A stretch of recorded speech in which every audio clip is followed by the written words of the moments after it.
Bom, pessoal, determinar o domínio aqui, a gente está preocupado em saber quais são os valores de x aí que podem ser utilizados na função, né? Tipo aqui embaixo nessa letra C, ó, será que eu posso usar nessa função qualquer valor de x ali? Porque o que é uma função, né, pessoal? Uma função é uma regra, onde a gente larga um valor lá dentro e ela nos responde alguma coisa. Por exemplo, vamos pegar aqui, vamos pensar assim, uma função táxi, tá? O que é isso? Eu entro num táxi e percorro uma certa quilometragem. Vamos pensar aqui comigo, tá? Uma quilometragem, sei lá, 10 quilômetros. Se a lei do táxi for essa que eu coloquei aqui para cima, ó, aqui em cima, o que acontece quando eu fizer x 10 quilômetros? Olha o 10 aqui, 2 vezes 10, 20 mais 5, vai dar 25. Então, para um x valendo 10, ou seja, a quilometragem 10, eu pago 25 reais. E essa é a lei, né? Vamos pensar um outro x aí, vamos pensar 30. Pô, o cara percorre 30 quilômetros, olha a lei aqui, põe 30, 2 vezes 30, 60, mais 5, dá 65 reais, né? Então isso é uma função, a gente entra com um valor ali e ela nos responde a algo do mundo da natureza, certo? Agora essa função aqui não faz sentido entrar com um valor negativo aqui, menos 5, ninguém vai andar menos 5 quilômetros, né? Não tem sentido isso. Então o domínio, a gente diz que o domínio dessa função, os valores de x aqui, ó, se essa função é do táxi, né, são números, pô, seria legal a gente dizer assim, são números reais. Zero não faz sentido, ninguém vai andar 0 quilômetros, né? E negativo não faz sentido. Então eu diria que o domínio é isso aqui, ó. O meu x, que é a minha quilometragem ali, pode ser qualquer número real, né? Tipo assim, eu posso andar 1,47 quilômetros. Posso. Isso é um número real, né? Então, isso é que é o domínio da função, tá, pessoal? Quais são os valores válidos? Claro que aqui eu exemplifiquei para vocês uma situação real, né? Que é pegar um táxi. Então, a gente anda tantos quilômetros, valor positivo, né? Agora, a gente está falando aqui de um mundo abstrato, tá, pessoal? Nesse exercício aqui. Essa função não está aplicada a nada concreto, né? Então, eu tenho aqui na letra C uma função h de x, que é menos 2 dividido por x menos 1. Então, isso pode ser uma lei aí de algum fenômeno da natureza, mas a gente não vai ficar pensando que fenômeno é esse. A gente só quer saber o domínio, ou seja, eu posso colocar qualquer número x aqui, que eu consigo fazer a conta, que a função fica válida? Não posso, né? Eu tenho que ter um x aqui que seja diferente de 1. Por que isso? Gente, porque se tu entrar com 1 aqui, ó, tu vai ter uma divisão por zero. E dividir por zero é proibido, né? Em outras palavras, a gente diz assim, ó, o domínio dessa função aí, o domínio dessa h de x, o que é? Aquele x menos 1 ali tem que ser diferente de zero. Então a gente diz que o domínio é x real diferente de zero. Tá? Esse é o domínio da letra C. Opa, diferente de zero não, né? Diferente de quanto? Diferente de 1, né? Porque esse menos 1 aqui passa para o outro lado. Tá? Tá aí o domínio então. Vamos colocar de uma maneira formal aqui, ó. X que pertence aos reais, tal que esse x seja um número diferente de 1. Esse é o domínio. Vamos ver a letra B aqui, o mesmo esquema, ó. Esse cara aqui de baixo não pode ser zero. 2x mais 7 não pode ser zero. Isso fica 2x menos 7 no outro lado, então o x tem que ser um número diferente de menos 7 meios. Resposta para a letra B, domínio. Vamos colocar assim, ó. Domínio da função g de x é o quê? É x que pertence aos reais, tal que o x seja diferente de menos 7 meios. Faltou espaço aqui, ficou bem mal isso aqui, né? Mas é isso aí. Tá? Esse é o domínio. X tem que ser diferente de menos 7 meios. E aqui na letra A? Ah, gente, aqui a gente pode aceitar qualquer número x ali, tu nunca vai ter uma inconsistência aqui, tá? Então, qualquer x pertencente aos reais. Esse é o domínio. Olha aí, ó, letra D. Dentro da raiz quadrada. Eu posso ter qualquer número ali, ou seja, aquele 3x menos 5 pode ser qualquer número que seja maior ou igual a zero. Pode ser igual a zero. Né? Aquele 3x menos 5 pode ser o número zero. Por quê? Raiz quadrada de zero é um número real. Então, eu preciso de valores de x que tornem aquilo ali real. Isso aqui vai ficar x maior ou igual a 5 terços. Então, o domínio dessa função t de x aí é o quê? É x que pertence aos reais, tal que x é maior ou igual a 5/3. Feito. Letra Euclides. Gente, agora é uma raiz cúbica, pessoal. Raiz cúbica, eu posso ter a raiz cúbica de 0, isso é um número real. Eu posso ter a raiz cúbica de um número negativo, por exemplo, a raiz cúbica de -8. Isso é um número real, porque é -2 esse resultado. Tá? Então eu posso ter um número positivo, né? A raiz cúbica de 64, por exemplo. A raiz cúbica de 64 é 4. E isso pertence ao conjunto dos reais. Então na raiz cúbica aqui, pessoal, não tem restrição aqui dentro. Aquilo ali dentro pode ser qualquer número real. Tá? Então o x ali pode assumir qualquer número real, portanto, o domínio dessa função u de x, o domínio dela é qualquer real, qualquer x pertencente aos reais. Assim a gente poderia ter escrito, né? É x que pertence ao conjunto dos reais. Letra F. Bom, a letra F, aqui nós temos duas situações a cuidar, ó. O que acontece? Letra F. Em primeiro lugar, dentro da raiz quadrada aqui, não pode ser negativo. Mas agora também não pode ser 0, como foi ali na letra D, ó, pessoal. Essa aqui foi a letra D antes. A gente tinha o igual a 0 ali, era válido. Mas se eu tiver isso aqui 0 aqui embaixo, eu vou ter uma divisão por 0 ali, né? Aí vai ser proibido. Eu vou ter o 2x mais 1, ó, dividido por 0. Aí não dá. Então aquilo que está ali dentro da raiz agora, ó, que é o 3x mais 12, vocês estão vendo ali? Aquilo que está dentro da raiz, que é o 3x mais 12, isso aí tem que ser maior do que 0. A gente não vai ter esse igual, ok? Então cuida, é diferente da letra Dinamarca ali que a gente fez antes. E aí fica uma barbada de resolver. Isso aqui vai dar x maior do que -4. Então, domínio x pertence aos reais, tal que x seja maior do que -4. E adeus pra tia Chica. Valeu, galera! Vamos lá, livro 1, página 60, questão número 5. Temos aí uma função n só definida para n inteiros. Então, só posso pensar em n como sendo um número inteiro. Então, a gente tem essas informações adicionais. F de 2 é igual a 2.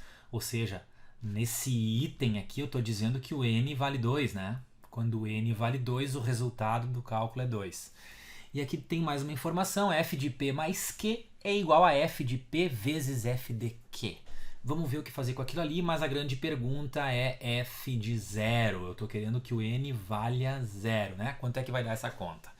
Nós vamos fazer uma artimanha aqui, tá, pessoal? Nós vamos fazer uma malandragem aqui. Vamos construir comigo aí, ó.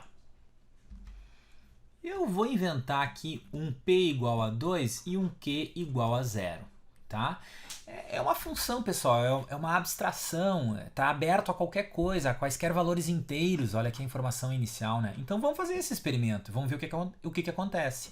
Obviamente a gente vai entrar aqui, ó, em F de P mais Q, que é igual a F de P vezes F de Q.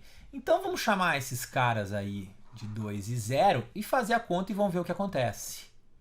Ok? Então vamos lá, eu estou chamando o P de 2, então onde tem P eu vou colocar 2, e eu estou chamando o Q de 0, onde tem Q eu vou colocar 0. Olha o que surgiu aí, aqui apareceu F de 2, é uma informação que o problema me deu, tá aqui ela, ó. Depois, F de 2 apareceu de novo. E vezes F de 0. F de 0 é justamente a pergunta, né, pessoal? Agora reparem aqui, ó, F de 2. Qual é o valor disso? É 2. Foi dado pelo problema, ó. Aqui eu tenho um 2 vezes F de 0. Esse 2 vai ser dividido por esse 2 e vai dar 1. Portanto, tá aí a história, ó. F de 0 é igual a 1. Então é tudo uma questão de jogo de valores. A gente vai substituindo ali conforme, obviamente, os valores que a gente tem lá, né? A gente tinha um 2 ali, por isso que eu usei um 2 nessa criação aqui, né?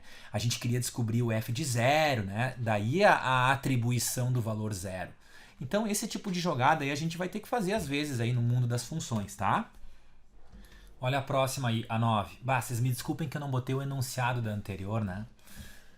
Mas na verdade eu falei o enunciado, né? Eu coloquei ela lá, né? Deixa eu ver aqui os dados. Ah, a questão 5, esse era o enunciado mesmo. Era tudo isso aqui. Beleza. Vamos para 9. Ele fala em dois conjuntos. Conjunto A e conjunto B. Vamos fazer um diagrama aqui para a gente enxergar as classificações, né? O que ele diz? Aqui tem M e N elementos. M e N elementos. Assinale as seguintes afirmações com verdadeiro ou falso. Ok. Se a função é injetora. Bom, se a função é injetora, vamos tentar refutar isso aqui, tá? Se ela é injetora, não pode ter aquela coisa de uma flecha chegando em cima da outra, né? Pode sobrar elementos aqui, isso pode. Vamos criar uma função injetora aí, vamos ver. Ó, isso é uma função injetora. Para injetora é só fugir dessa chegada aqui, ó. É só fugir disso, tá? Porque quando tem isso a gente não pode chamar de injetora. Então eu acabei de desenhar uma função injetora aí, tá? Bom, o número m, nesse exemplo que eu criei, né? O número m aqui é 2, né? São 2 elementos no conjunto A e o número n eu inventei 4, tá? O que ele diz ali? Se a função é injetora, então o m é menor ou igual ao n. Olha, cara, aqui tem que ter menos números do que lá, hein? E igual pode ser? Vamos criar com o número m e o número n aqui, ó. Então aqui é um m, número de elementos 2, e aqui é um n, número de elementos também 2. Vamos criar a função. Olha aí, ó, ela continua sendo injetora. Sim, essa aqui é sobrejetora também, por isso ela é chamada de bijetora. Mas olha a frase. A função tal de A em B é injetora, então obrigatoriamente isso é uma verdade. Sim, verdadeiro. Esse é o lance. Olha a próxima, né? O segundo item ali. A função de A para B é sobrejetora. Bom, ó, essa aqui é uma sobrejetora, tá? Essa de cima já não é sobrejetora, porque na sobre não pode sobrar elementos aqui, né? Vamos fazer uma outra configuração aqui para ela. Deixa eu apagar. Então ali, ó, essa de baixo, ela é sobrejetora, porque o quê? Na sobre não sobra. Aqui na chegada, né? Ó, sobre não tá sobrando. Pode agora ter um em cima do outro, né? Então aí as duas são sobrejetoras, tá? Sobrejetora e sobrejetora. Sobrejetora e sobrejetora. Ah, tá legal. Então o que eu tenho aqui? O número de elementos do primeiro conjunto é maior ou igual. Ó, aqui eu tenho um m maior do que n. E aqui eu tenho um m igual ao n, né? Então o que ele diz? O número de elementos do primeiro conjunto tem que ser maior ou igual ao número de elementos do segundo conjunto. Verdadeiro. Uma próxima. Aqui ele chama de bijetora. Bah, pessoal, na bijetora eu sou obrigado a ter uma sobrejetora e uma injetora. Ou seja, não pode sobrar elementos aqui e não pode ter uma flecha em cima da outra aqui, dupla chegada, né? Isso aqui é uma bijetora, porque ela é injetora e sobrejetora ao mesmo tempo. Então, para a função aí ser bijetora, o número de elementos do primeiro conjunto tem que ser igual ao número de elementos do segundo conjunto. Mais uma verdade. De novo, a função é bijetora, então o gráfico é um subconjunto. Achou estranho isso? Ah, cara, é uma barbada, só a gente tem que desenhar com calma. Vamos ver. Ó, o que é o A vezes B, né? Isso quer dizer A cartesiano B. A representação poderia ser assim, né? A cartesiano B. Ou seja, eu estou partindo do conjunto A para o conjunto B e verificando todos os pares ordenados possíveis, tá? Então aqui eu tenho m elementos, aqui eu tenho n. Vamos botar uns 3 aqui e uns 2 ali, tá? Agora vamos fazer todas as ligações possíveis. Ó, esta ligação. Aqui já deu 2 ligações. Depois eu consigo, obviamente, aqui e aqui, mais 2. E também, finalmente, vamos fazer em amarelo aqui, chegar aqui e chegar aqui. Isso é o produto cartesiano. Isso é A vezes B. Então, o número de elementos desse produto cartesiano aí, ó, O número de elementos que eu tenho é 1, 2, 3, 4, 5, 6, certo? 6 elementos. De onde é que saiu isso? O número de elementos aqui é exatamente igual ao número de elementos do conjunto de partida multiplicado pelo número de elementos do conjunto chegada, né? Que são aqui 3 vezes 2, ok? M vezes N. Nesse caso, desse exemplo que eu criei, 3 vezes 2, 6. Aí, tá?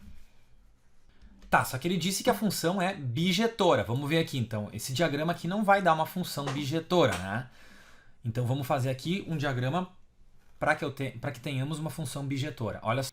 Para a bijetora, o número de elementos do conjunto de partida tem que ser igual ao número de elementos do conjunto de chegada, né?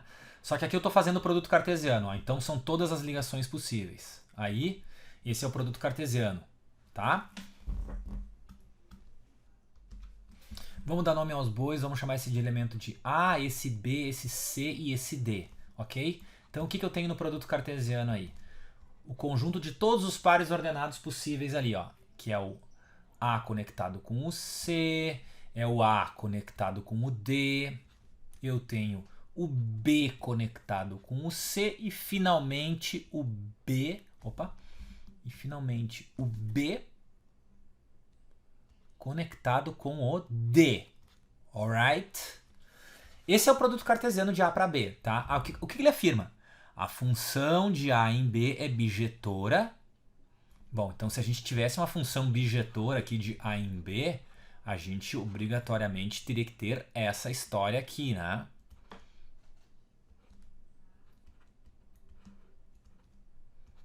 Ou o A aqui conectado ao D, e daí o Bzinho conectado ao Czinho, né? Mas vamos lá. Ela é bijetora, então essa função f é um subconjunto do produto cartesiano. Olha aqui a função f. Quem é a função f aqui, na verdade, né? A função f aqui é dada por AC, essa que eu inventei aqui, né? E BD, tá? Isso é um subconjunto desse produto cartesiano aqui? Tá vendo? Isso aqui é um subconjunto desse produto cartesiano. Mas aí ele disse o seguinte, que é um subconjunto, mas olha com quantos elementos? M vezes N. M é a quantidade de elementos aqui no primeiro conjunto. N é a quantidade de elementos do segundo conjunto. Aí eu te pergunto, isto aqui é um subconjunto com tantos elementos assim? Não, né? Obrigatoriamente com menos elementos ali, né? Então essa afirmativa aí é falsa. Essa foi a mais medonha dessas aí, né? Então eu não vou ter aqui M vezes N elementos. Eu tenho menos elementos do que isso. Feita a questão 9. Vamos lá. Quem é o conjunto A? O conjunto A é domínio de F. Então vamos pegar a F aqui e verificar o domínio. O que é válido no mundo dos números reais aqui? Olha aí, ó. Dentro, qual é que é a jogada? Dentro da raiz quadrada não pode ter número negativo. Então x menos 2 tem que ser maior ou igual a 0. Então x tem que ser maior do que 2. Experimenta botar um número maior do que 2 ali dentro. 20, por exemplo. 20 menos 2 dá 18. Raiz quadrada de 18 é um número real. Tudo certo. Experimenta botar um número errado agora. Sei lá, bota 1. Não vai dar certo, né? Se tu colocar 1 aqui, ó. Colocou 1 aqui. 1 menos 2 vai dar menos 1. Qual é a raiz quadrada de menos 1? É real? Não é, né? Então a gente tem que respeitar isso aí na letra F. Pronto. Agora, na letra F não, desculpa, na função F, né? Agora vamos lá. B é o conjunto do domínio de g de x. Então peguemos a função g de x. Ela é quem? Ela é raiz quadrada de 6 menos x e ela é, aqui embaixo, raiz cúbica. Já falei antes, né, que a raiz cúbica não tem problema com o número negativo ali no radicando, né? Bom, vamos lá. Cuidado, aqui tem uma raiz quadrada. Então, começa aqui 6 menos x, obrigatoriamente maior ou igual a 0. Pode ser igual a 0? Pode, porque se tu tiver igual a 0, aquele cara ali de cima vai dar 0, né? E o cara de cima, o numerador valer 0, tá tudo certo. Por exemplo, 0 dividido por alguma coisa aqui, por 5. Quanto vale? Vale 0, então tá tudo válido. tá, gente? Então, ali em cima a gente pode ter um igual a zero. Isso aqui eu tenho 6, se eu passar o menos x para o outro lado, vai ficar assim, ó, x menor ou igual a 6, tá? Tá tudo certo aqui. Agora vamos para o cara de baixo, raiz cúbica de x menos 3. Gente, agora esse x pode ser qualquer número real, mas tem um detalhe. A gente não pode ter zero aqui embaixo, né? Porque senão tu vai ter aquela famosa divisão por zero. Aí não pode, né? Então isso aqui não pode dar zero, por isso aquele x menos 3 ali tem que ser diferente de zero. Né? Óbvio, esse aqui é fácil de ver, né? O x tem que ser diferente de 3. Claro, tu não pode ter um 3 aqui, ó. Se esse cara for 3, tu vai ter 0 aqui embaixo no denominador. E no denominador 0 é proibido. Tá? Então, acabei aqui de aferir o domínio dessa função g de x, que agora vamos resolver a questão então que ele tratou lá no início. Vamos limpar a tela aqui. Primeira situação é o conjunto A. Quem é o conjunto A? A é o domínio de f. O que é o domínio de f? X maior ou igual a 2. Vamos colocar assim, ó, do 2 ao mais infinito. Assim tá lindo. Esse é o conjunto A. E quem é o conjunto B? O conjunto B foi o domínio da outra função. O que está escrito aqui? X é menor ou igual a 6. Tá? Então vamos colocar aqui. X tem que ser... Deixa eu fazer uma reta real aqui para vocês enxergarem melhor isso aqui, tá? Ó, vou colocar o 6 aqui, bolinha fechada. Olha aqui a leitura, de trás para frente. O x é menor ou igual a 6. Então só é válida essa parte aqui. Aqui para baixo, ó. Perfeito? E o detalhe é o seguinte, tem que ser isso aqui e não pode ser 3. Então vamos botar uma bolinha aberta aqui. Vamos botar uma bolinha aberta aqui no 3, porque esse número a gente não pode aceitar. Tá? Então é isso aí, ó. Em termos de intervalo, a gente escreveria assim, ó. Do menos infinito até o 6, fechado, tirando esse elemento aqui, 3. Né? Por que esse 3 é proibido? Porque se entrar 3 aqui nessa função, ó, vai ter que entrar aqui em cima também, tá? Mas se entrar 3, a gente vai ter o quê? 6 menos 3. Vai ter isso em cima. Entrou o 3 aqui embaixo, a gente vai ter raiz cúbica de 3 menos 3. 0, né? Essa conta aqui vai dar assim, ó, raiz de 3 dividido por 0. Não pode isso, né, cara? Isso aqui não é um número real. Então esse é o domínio aí dessas duas funções, né? Aqui então eu escrevi ali em termos de intervalos. Só que agora para responder, ó, como ele quer a intersecção de A com B, olha o que eu vou fazer para ficar mais fácil de a gente visualizar. Né? A pergunta é a intersecção, o que é comum tanto ao conjunto A quanto ao conjunto B. Olha só isso aqui. Vamos fazer graficamente isso. Quem é o conjunto A? A gente vai do 2 até o mais infinito. Vermelhinho aqui, ó. Vamos do número 2 ao mais infinito. Qualquer número aqui nessa faixa vermelha, tá? Quem é o conjunto B agora? O intervalo B, ele vai onde? Vamos botar de vermelho. Intervalo B vai do número 6. O número 6 está por aqui assim, ó. Vai do número 6 lá para baixo. Aí tem que tirar fora o número 3. Ele não serve e segue descendo, né? Notem que eu botei aqui, ó, bem na ordem, ó. O 3 está um pouco acima do 2, né? O 6 está bem acima, bem à direita. Tá legal. Agora sim a gente vai responder a charada, ó. A intersecção B. O que é comum? O que aparece nos dois intervalos, pessoal? Tanto nesse gráfico do intervalo A, quanto no gráfico do intervalo B. O que está nos dois? Essa parte aqui, ó. Do 2... Cuidado, o número 3 não aparece nos dois intervalos, ele aparece nesse intervalo aqui. Ele aparece no intervalo aqui em cima, mas aqui embaixo ele não aparece. A bolinha aqui é aberta, então cuidado. Esse intervalo aqui, ó, ele tá tanto num quanto no outro. E o número 6 aparece nos dois? Claro que sim, ó, o 6 está aqui embaixo e está aqui em cima também, né? Porque aqui está tudo pintado, ó. Então essa é a resposta aí da intersecção de A com B.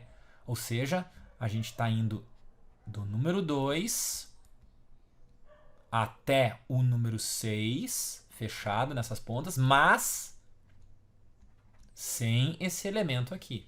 O elemento 3, o número 3 a gente não pode aceitar. E agora vamos para o que ele está perguntando mesmo, tá? Olha a pergunta lá. A soma dos valores inteiros desse conjunto intersecção, né? A gente está enxergando aqui a intersecção, ó, tá? Aqui fica bom de ver isso, né? A gente enxerga essa intersecção. Quem são os números inteiros que estão ali dentro? Quem são os inteiros? Vamos elencar eles aqui. Eu tenho 2 ali dentro. Qual é o próximo inteiro? Depois do 2 vem o 3, né? O 3 não tá ali.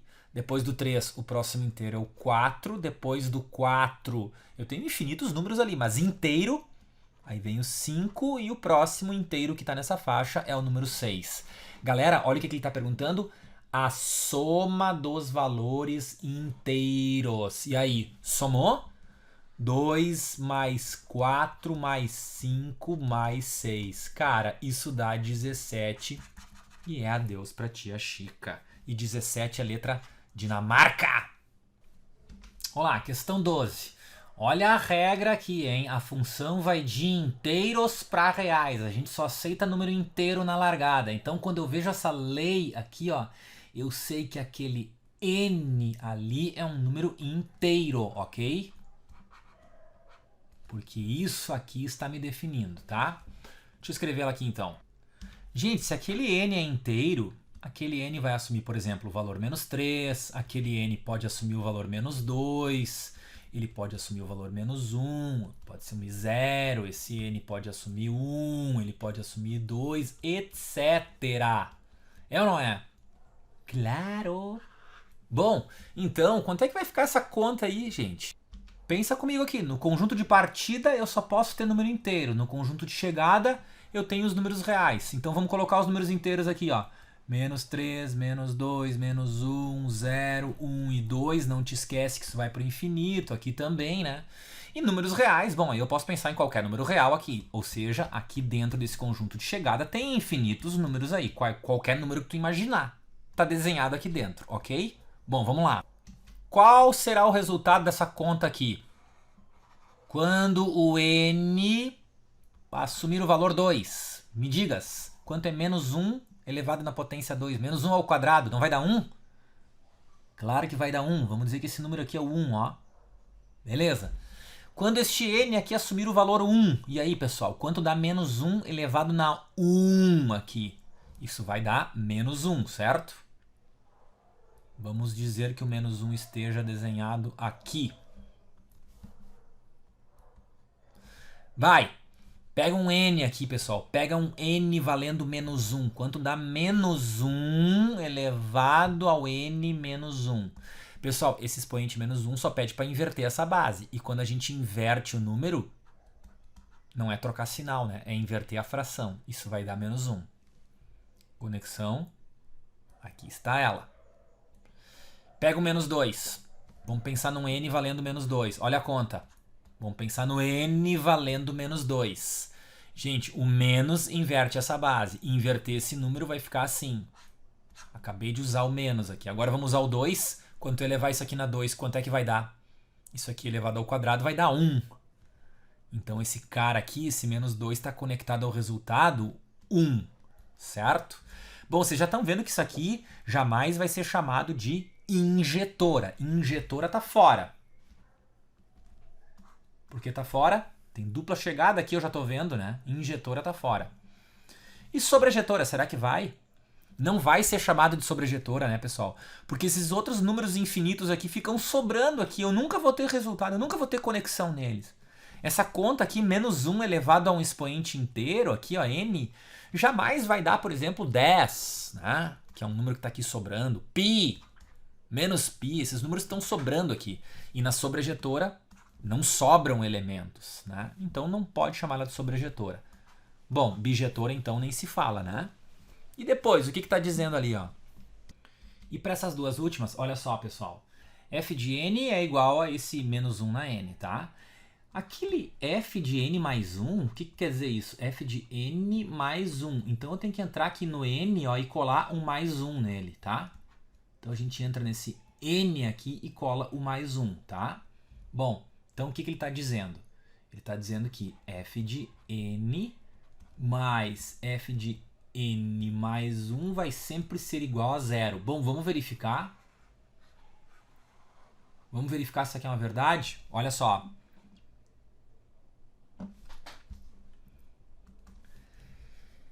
F de n, aqui está escrito quanto é que ele vale, ó. Ele vale menos 1 na n.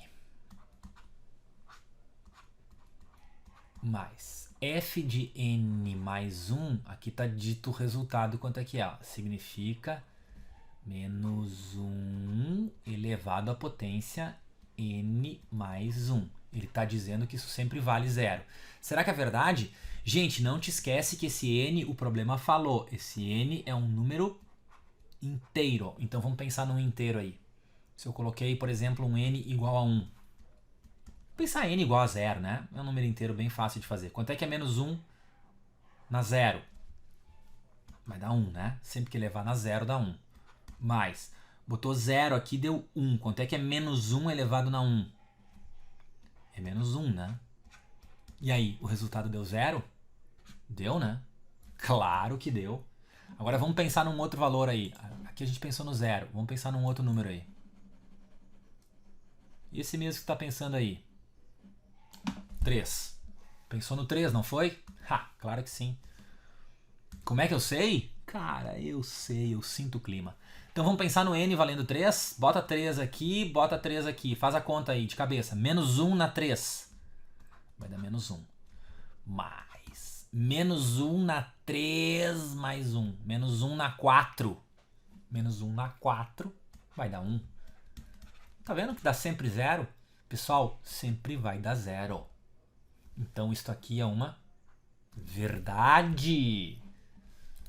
Era para preencher falso e verdadeiro, né? Então eu tenho falso, falso, falso. Essa é uma verdade. E a última, vamos verificar essa última? Deixa eu copiar ela aqui. Olha só. A função f de n é igual ao menos 1 elevado na n. Isso foi dito. Ah, outra coisa que tu não pode esquecer é que o n pertence aos inteiros, né? Por que isso? Por causa daquele enunciado lá, pessoal. Ele falou que a função era de inteiros para reais. Isso tem esse significado aqui, ó. O n é um número inteiro e o f de n, o resultado, a conta, é qualquer número real, tá? Então o n é inteiro. Bom, vamos lá, fazer a conta aí. Ó, quanto vale f de 2n? O que significa isso? f de 2n. Coloca um 2 do lado do n ali, ó. Menos 1. Coloca um 2 do lado do n. Pronto, a gente acabou de fazer esse cara aqui. Agora f de menos 2n. Então, vamos entrar na lei aqui, ó, e encostar um menos 2n. Um menos 2 encosta do lado do n, tá? Ó, tô encostando um número menos 2 do lado, menos 2 do lado desse n. Beleza? Acabei de executar esse cara aqui agora. Ele está dizendo que vale 2, né?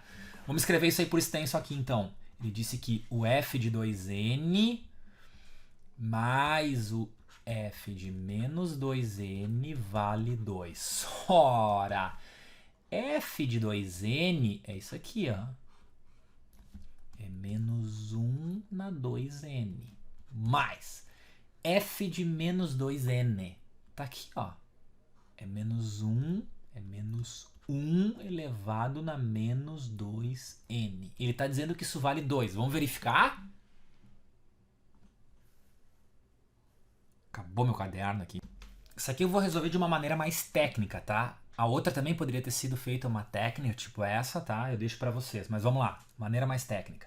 Pessoal, isso aqui eu posso enxergar assim, ó. Menos 1 elevado ao quadrado e tudo isso elevado na n. Dá para enxergar assim ou não? Claro que dá, né, pessoal? Porque aqui é potência em cima de potência é multiplicação, é 2 vezes n, tal qual a linha anterior. Ok. Aqui eu vou fazer o mesmo raciocínio. É o menos 1 elevado na menos 2. Não, aqui eu vou fazer diferente, peraí.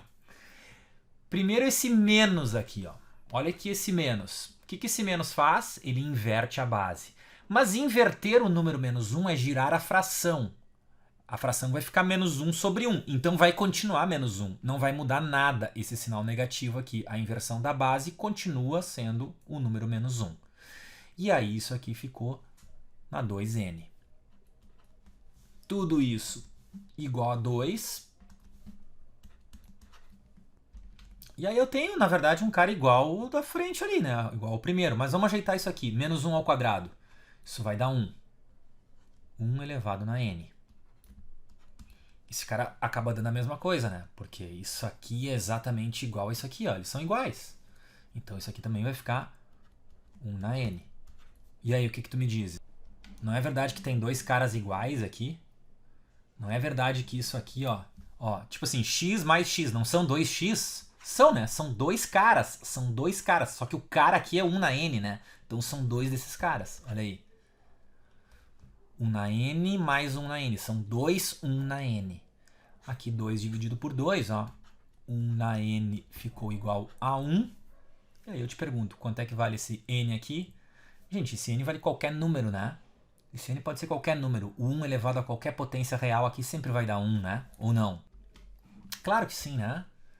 Ah, se esse nzinho aqui for 0, né? Não esquece que ainda tem que o n é um número inteiro, né? Ainda tem isso, né? Mas qualquer número que eu colocar aqui, 1 elevado a qualquer potência, pode ficar pensando aí em números n aqui, ó. Essa conta aqui, ó, acaba sempre dando 1. Então o que aconteceu? 1 é igual a 1. Gente, isso é uma verdade absoluta. Ou seja, não tem o que eu faça nessa conta aqui, ela sempre vai dar uma verdade, tá? Então a gente não precisa nem ficar experimentando números aí, tá? Isso aqui sempre dará uma verdade. V de verdade. Valeu, galera. Espero ter ajudado. Essas foram as dúvidas que surgiram ao longo dessa semana, que a galera foi me perguntando. E eu fiz esse pacotão aí para que vocês, enfim, sanassem aí as dúvidas de cada um, né? Conforme os exercícios foram solicitados, tá? Valeu, gurizada. Até logo mais. Abração.